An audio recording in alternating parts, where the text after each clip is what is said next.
বিমান বিধ্বস্তের ঘটনায় ডিএনএ টেস্টের মাধ্যমে ৫ মরদেহের পরিচয় শনাক্ত করেছে সিআইডি। এদিকে এ ঘটনায় মাহতাব নামে সপ্তম শ্রেণীর আরও এক শিক্ষার্থী মারা গেছেন। এ নিয়ে মৃতের সংখ্যা দাঁড়ালো ৩০ জনে।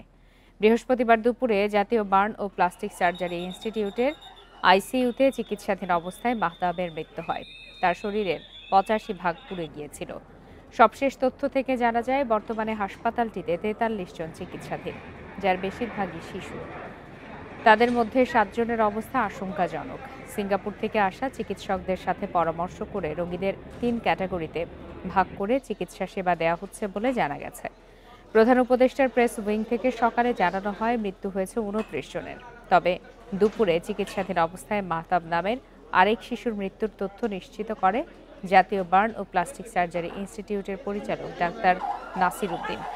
এদিকে গুরুতর দগ্ধ ও আহতদের চিকিৎসায় সহায়তা করতে ঢাকায় আসা ভারতের একটি বিশেষজ্ঞ মেডিকেল দল বৃহস্পতিবার সকালে জাতীয় বার্ন ইনস্টিটিউটে যায়।